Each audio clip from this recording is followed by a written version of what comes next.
Je vous remercie d'avoir choisi de passer un moment avec le yoga du cœur.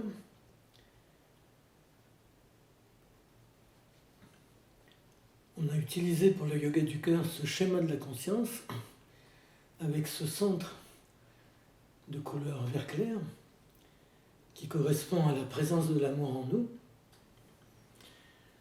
On a parcouru cette image du randonneur amnésique, du passage par l'oubli, où nous conduit notre naissance à la vie sur Terre, et de cette petite pastille blanche qui symbolise notre moi fragile, notre petit moi, notre moi ordinaire, par rapport à notre grand moi, notre vrai moi, qui est immense, et cette maison conscience dont on a hérité à la naissance et dont on a perdu la notice. La société, la civilisation a perdu le fonctionnement de la conscience. Il en reste des petites traces dans du savoir-faire que les familles ont gardé à travers leur tradition. Il y a aussi certaines recettes d'activation de la conscience qui ont été transmises par le yoga à travers l'Inde, qui étaient d'activer ses chakras, ses nadis, d'activer ses corps subtils. La conscience, la maison conscience, c'est le lieu de tout le pouvoir qu'on exerce sur la vie, que ce soit notre pouvoir mental, notre pouvoir d'imagination, le pouvoir que la pensée exerce dans des mathématiques. Jamais on n'aurait cru le relier à aujourd'hui l'énergie nucléaire, aux avions qui volent, à nos portables, nos télévisions qui communiquent avec le monde entier. Et c'est un outil aussi abstrait que la pensée, qui manipule les mathématiques et qui touche une vérité des lois de l'univers derrière tout ça. Si la science fonctionne, c'est qu'elle s'est accordée avec les lois de l'univers. Sinon, on restait dans ces idées fausses. Un peu comme les bébés qu'on a conseillé d'allonger sur le ventre, puis après 50 ans, on a conseillé qu'on pouvait les mettre aussi sur le dos, qu'il n'y avait pas de différence. On expérimente et on cherche comment s'accorder avec les lois de la vie, avec les lois de l'univers, pareil avec la pollution, avec l'agriculture, on cherche les lois qui s'accordent avec la nature, avec les océans.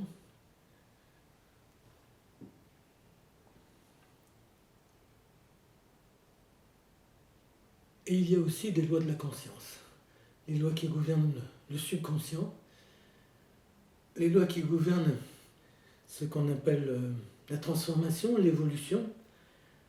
Donc si on reste dans l'idée qu'on a un caractère, qu'on a des chromosomes, que tout est fixé dans l'ADN, on a ainsi utilisé les connaissances de la science pour nos croyances fausses. On est dans un processus d'évolution, un peu comme on a vu cette évolution de l'Homo sapiens depuis quelques siècles, de l'espérance de vie, l'évolution du confort, l'évolution du vocabulaire.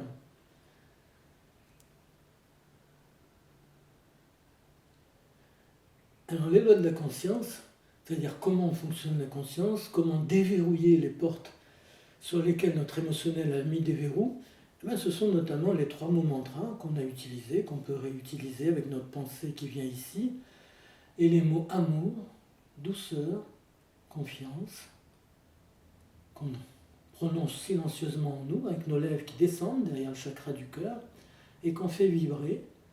C'est pas la méthode Coué, comme si à force de prononcer ces mots, on finit par s'en persuader. Non, pas du tout. Le mental n'a pas ce pouvoir sur la conscience. C'est plutôt que l'amour, la douceur, la confiance sont des énergies déjà présentes à l'intérieur de nous, déjà présentes derrière la porte du cœur. Et c'est en venant les nommer, en dirigeant le pouvoir de la pensée vers elles, qu'on va amener ces énergies ressources à petit se manifester, à venir dans la vie quotidienne. Observons au long d'une année combien d'états agréables parfois nous tombent dessus sans raison. Ça, c'est intéressant. Il y a des états agréables qu'on attend avec des nouvelles, des raisons précises, des bonnes nouvelles comme on dit, et ça génère une satisfaction souvent de l'émotionnel, de l'ego. Et puis il y a des états très agréables, aériens, qui nous tombent dessus. Peut-être c'est en écoutant une musique, en voyant un ciel bleu, ou rien, tout simplement. Ça, c'est la façon de comprendre, de voir que notre « je suis amour », notre source d'amour, essaye de nous réveiller. de nous faire ressentir que notre vrai bonheur, c'est ça, c'est cette énergie-là, cette énergie extrêmement agréable, délicieuse, qui vient en nous au moment où on boit une tasse de thé peut-être, où on pense à autre chose. Alors on va chercher parfois justement des contextes. Ah, c'était un beau voyage, ah, c'était une belle musique, ah, c'était une belle rencontre, ah, c'était quand j'ai fait ci, quand j'ai fait ça, et on va se noyer dans le contexte, on va épuiser le contexte jusqu'à sa stérilité, de voir qu'il ne nous redonne pas le moment délicieux. Parce que ce moment délicieux était déjà en nous. Le contexte, c'est le moyen, le moment qu'a utilisé la vie pour nous faire ressentir ce délice. Mais le principal message de ce délice qui nous tombe dessus, c'est le réveil. Notre source d'amour veut nous rappeler la vérité de l'amour en nous, en nous disant c'est ça ton état véritable et non pas l'état émotionnel permanent et non pas le café, la cigarette, le petit verre d'alcool pour gérer le stress de la journée, pour créer artificiellement des moments agréables. Le chakra du cœur est l'énergie délicieuse, anti-stress, agréable qui est présente en nous et qui peut s'accroître plus on va travailler dessus. C'est ça l'intérêt de travailler sur le chakra du cœur. Non pas avec du faux amour en étant gentil, en faisant tout bien, en rendant service. Ça c'est un premier pas fragile. Mais plutôt en cherchant à se relier, cette reliance à l'intérieur de nous, par la pensée, par les yeux fermés, par nos lèvres qui descendent silencieusement et qui prononcent les phrases mantra. Je m'ouvre à la présence de l'amour infini, déjà présent en moi. Il est déjà présent, je n'ai pas besoin d'apprendre l'amour. J'ai besoin de la connaissance que l'amour me propose sur son chemin. C'est l'amour qui nous initie à la connaissance du chemin vers lui. C'est lui qui nous initie à reconnaître la trace de l'ego spirituel, du but généreux. C'est lui qui nous initie à reconnaître la trace d'une pulsion émotionnelle, d'un schéma subconscient, de façon à ne pas le valider. Et ainsi, à trouver le chemin véritable. On est à l'intérieur du chakra du cœur, même de la conscience, dans ce schéma très connu dans l'Antiquité qui sont les labyrinthes. On pouvait se perdre. Dans le labyrinthe du Minotaure, l'histoire de Thésée, de la mythologie grecque, il y a un monstre dans le profond du labyrinthe, le Minotaure, qui dévore et qui a besoin de chair fraîche, de jeunes, ou même le fils d'un roi, donc ça veut dire même la filiation par un roi ne protège pas. Thésée est obligé d'y aller. Et puis en débarquant avec tous les autres choisis pour être donnés au Minotaure, il croise le regard d'Ariane, la fille du roi de l'autre côté, et un lien secret, un lien d'amour. Thésée ensuite, par sa force exceptionnelle, va vaincre le Minotaure, mais il n'est pas sauvé pour autant. Il lui faut trouver son chemin pour sortir du labyrinthe, bien qu'il ait vaincu le monstre subconscient, c'est-à-dire nos énergies subconscientes les plus énormes, qui sommeillent en nous et qui peuvent, dans la ville, si elles se réveillent, causer des faits divers, des ravages, des massacres épouvantables, des moments de furie. Alors, ce qui va sauver Thésée complètement, c'est qu'Ariane lui a donné un fil. Il va suivre le fil d'Ariane. Donc à nouveau, c'est le chakra du cœur. La liaison entre Thésée et Ariane est de l'amour et elle passe par le cœur. C'est le chakra du cœur qui nous sort du labyrinthe redoutable du subconscient émotionnel. Quand la psychologie, la psychanalyse travaillent sur le subconscient, ou quand les trans, les énergies chamaniques travaillent sur le subconscient, elles peuvent se perdre complètement. Ce sont des espaces immenses, infinis. Mais leur vibration est très loin de celle de l'amour. Alors dans la vie quotidienne, ce travail sur l'émotionnel, c'est lui qui doit devenir concret. Ce n'est pas uniquement j'ai fait tant de médites par jour, ce n'est pas j'ai fait ma médite du matin ou du soir. C'est pas ça qui crée la progression spirituelle. Ça crée un ronron. Le ronron du j'ai bien fait, j'ai respecté mes obligations. Chaque jour, chaque méditation doit être un pas enthousiaste d'aller vers le contact avec notre source d'être, d'aller vers notre grand moi dans la conscience qui nous tend la main et qu'on a saisi, malgré les moments où on ne ressent rien, malgré les moments inconfortables. Quand les choses émotionnelles sont trop fortes, on va faire une marche On va faire 2 heures de piscine, on va faire un moment de danse, on va faire quelque chose qui détend la pression. Alors ce qu'on peut faire comme acte au quotidien dans nos journées, face à l'émotionnel, la première chose, c'est ne pas se mettre à lutter contre lui. Ne pas prendre par exemple comme phrase « je ne suis pas en colère, je ne suis pas en colère, je ne suis pas en colère ». C'est un moyen dérisoire. Chercher un contrôle par le mental, ça peut donner l'impression que ça marche un petit peu, puis ça va exploser, avec un rire de l'émotionnel qui se sera joué de nous. Donc si on ne travaille pas contre l'émotionnel, il faut trouver un point d'appui. Le point d'appui, c'est justement d'aller vers les ressources que détient le chakra du cœur. La première des ressources, c'est la sérénité, ou l'harmonie, la douceur, l'amour. Et c'est en allant, en prononçant un mantra, en dirigeant notre pensée vers l'espace du cœur, qu'on biaise le rapport de force émotionnelle, qu'on biaise le rapport de force mentale, à une pensée complètement obnubilée, obsédée. À nous de prendre l'énergie, d'aller ici, de prononcer silencieusement, ou à voix haute si on veut, mais en tout cas silencieusement ça marche tout autant, et de prononcer ici amour, douceur, amour, douceur, amour, douceur. Et là, en prenant de l'intensité dans les mots, on fixe le mental dessus. Et cette énergie de nos lèvres qui vit dans le chakra du cœur est une énergie du chakra du cœur qui va produire ses effets. Elle va produire ses effets. Même si je ne ressens rien, ça ne veut pas dire qu'il ne se passe rien. Dès que j'active le chakra du cœur, c'est une dynamo qui produit ses effets, mais ces effets ne sont pas forcément dans le délai que je souhaite. D'où l'importance de la confiance et de la persévérance. Tous les jours, quand j'active le chakra du cœur, je produis une progression dont les effets ne sont pas forcément mesurables sur l'instant. C'est notre émotionnel ego qui cherche le contrôle, qui cherche à contrôler, je progresse. La foi, elle, s'abandonne avec confiance. Je sais que je suis aimé de l'amour, je sais que l'amour me guide vers lui parce que je lui demande. J'ai un travail à faire, je ne me laisse pas seulement dormir, rêver. Je remercie l'amour de me guider vers lui, je le remercie de m'enseigner son chemin, de m'aider à poser l'acte juste sur les circonstances, sur une situation, sur un événement. Face à tout événement, est-ce que vous avez observé les réflexes qui se précipitent en nous, d'émotionnel et de mental, et d'ego? Et c'est eux qui captent notre réponse à l'événement qui peut être désagréable. Est-ce que vous avez déjà pris le temps de passer par le cœur pour demander ici comment l'amour souhaite que je vive cet événement?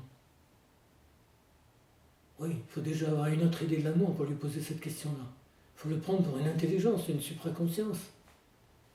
Une intelligence qui voit au-delà de ma petite vie et de l'événement, au-delà de mon petit ego et son soulagement.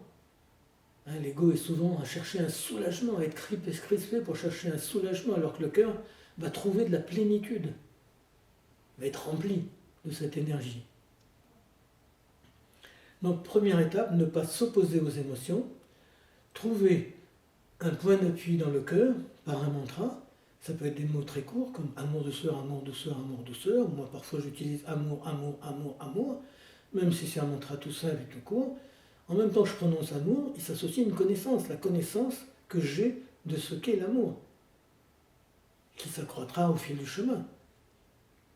Mais donc on n'est pas sur une relation d'amour à laquelle je pense, ou un sentiment d'amour fragile. C'est amour au sens de cette puissance qui gouverne la vie. L'amour est la puissance d'énergie intelligente, de vibration, qui gouverne le monde jusqu'à nos petites vies d'humains qui ont un sens.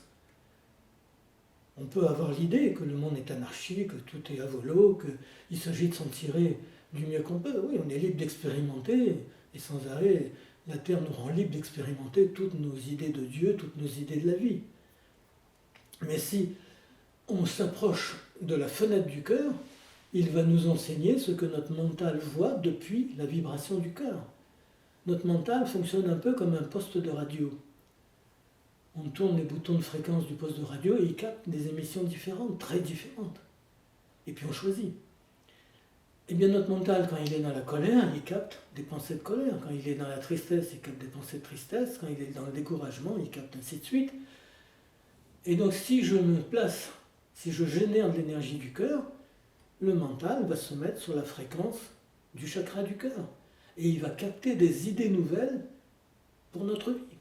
Des idées nouvelles notamment sur l'amour ou sur la façon de trouver l'amour, ou sur la façon de servir l'amour dans un acte de la vie. On va sortir du réflexe de l'ego qui cherche à faire plaisir, qui cherche à se sacrifier. Ça, ce sont des schémas tout faits de l'ego qui sont vains, qui ne mèneront pas à l'épanouissement, à la récompense qu'on cherche. On est tous dans ces deux dualités, par nos familles depuis des milliers d'années, que si je fais tout bien, la vie va me récompenser. Soit on l'a attribué à Dieu, si je fais tout bien, Dieu me récompense, soit les lois de la vie, la loi du karma, mais ce sont des croyances fausses. Il n'y a que si je m'aligne avec mon degré supérieur de conscience, par la douceur du cœur en plus, c'est agréable, c'est pas une abstraction mentale qui n'a pas de saveur. Si je m'aligne à partir d'ici, en cherchant la sincérité, en lâchant l'idée que je pourrais ne pas bien faire, si je n'arrive pas à lâcher l'idée que je pourrais ne pas bien faire, c'est que je suis prisonnier de la peur de ne pas bien faire, qui est une peur de l'ego. L'ego est crispé complètement à la peur de ne pas bien faire et s'emploie à tout bien faire, toujours tout bien faire. Et l'idée fausse derrière que je serai récompensé. Et la vie nous envoie tout ce qui balaye nos schémas de réussite, parce que ce sont des idées fausses, c'est qu'on est dans un monde école, qui nous révèle nos idées fausses. Seules les idées justes qui sont en phase avec l'amour activent les lois de l'amour et de l'épanouissement de la conscience et du bonheur intérieur. Donc je reviens à l'émotionnel. Premier acte, ne pas lutter contre, chercher une qualité de l'amour. Et une autre chose qu'on peut faire, même si on est dévasté par de la colère ou de la tristesse, on peut ne pas valider, ne pas légitimer, ne pas justifier l'émotionnel qui nous traverse. Et la bonne posture, c'est d'arriver à devenir un témoin de nos émotions. Non plus un acteur qui subit, mais un témoin. Donc c'est je ne sais plus, je suis en colère, je suis triste. C'est il y a de la colère en moi, mais je sais que je suis amour. Ça, c'est une connaissance précieuse qu'on articule. Un mantra puissant à lui tout seul. De revisiter chaque soir, si on veut, dans la méditation, nos colères de la journée ou nos tristesses de la journée, nos découragements, et les voir comme témoins de ce qui nous a traversé. Donc cette désidentification, au lieu de « je suis triste », il y a de la tristesse en moi, c'est une façon de reconnaître les émotions. Si on ne les reconnaît pas, elles exploseront. On ne peut pas les glisser sous le tapis. Il faut les reconnaître. Mais j'ai le choix de me tourner vers la part de moi qui est la solution. Ne pas valider nos émotions, c'est un acte qu'on peut toujours faire. Ne pas les légitimer, les justifier en disant par exemple « j'ai eu raison de me mettre en colère parce que », « j'ai eu raison de me décourager parce que ». Tant qu'on valide nos émotions, on leur donne de l'énergie qui les maintient dans notre vie. Donc ne pas les valider, les reconnaître, d'où cette formulation toute simple. Il y a du découragement en moi, mais je me tourne vers la source de l'amour qui me donne le courage dont j'ai besoin. Ce sont des phrases aussi simples. Et elles n'ont pas besoin d'être dites dans une langue magique comme le sanskrit ou autre. Elles ont besoin d'être dites dans la conscience, qu'on les comprend. Donc dans la langue qu'on parle, tout simplement. Par contre, à chaque fois qu'on prononce ces phrases, on veille à les prononcer centrées dans notre chakra du cœur. Là, je les ai dit une fois, mais on peut les prononcer 5 fois, 10 fois, le temps nécessaire pour produire de l'énergie du cœur et qu'elle contrebalance le torrent émotionnel qui cherche à nous emporter. Donc se désidentifier, il y a telle ou telle chose en moi, se désidentifier d'un schéma émotionnel, il y a une part de moi qui veut prendre l'autre dans ses bras pour se croire heureux, mais je sais que je peux trouver le bonheur directement. Je sais que l'amour peut me remplir de bonheur directement, sous-entendu sans que je tienne personne dans mes bras. Et que c'est un amour plénitude. Voilà ce que la vie nous propose quand on explore le chakra du cœur suffisamment pour capter cet enseignement de l'amour. Au début, quand on prend le chemin spirituel, on est d'abord dans notre ego qui ne sent pas tourner vers le divin ou vers l'illumination, que c'est ça que je veux, c'est ça que je vise. C'est petit à petit que le cœur, dans son alchimie, va créer cette transformation intérieure. On va devenir de plus en plus ce petit bourgeon d'âme, cette petite pastille, ce moi fragile, réaliser qu'on n'est pas un ego qui se pense et qui dirige, mais qu'on est un bourgeon d'âme. Une âme qui va fleurir à travers ce bourgeon d'âme. C'est ça l'illumination, c'est ça le sens que la vie nous indique depuis la fenêtre du cœur. Une fois qu'on a lâché la fréquence du mental et ses certitudes béton, qu'on a lâché la fréquence émotionnelle et de l'ego, et qu'on a osé donner, expérimenter en tout cas, ce qui jaillit du cœur, pendant un temps donné. Si au départ, quand je n'avais pas confiance, eh bien, je me disais, je vais essayer d'écouter le cœur pendant 6 mois, puis après ça a été 1 an, après 3 ans, puis c'est comme ça que ça s'est creux, jusqu'à avoir une certitude, une conviction suffisante par la suite pour cheminer main dans la main avec cette vibration et comprenant les mécanismes, les événements de chaque jour comme ayant derrière une valeur de tremplin. Il n'y a pas de mauvaises nouvelles. Il y a certes les bonnes nouvelles parce qu'elles nous donnent une satisfaction plus ou moins profonde, mais les mauvaises nouvelles sont des nouvelles qui nous appellent à trouver de la joie en nous pour les accueillir.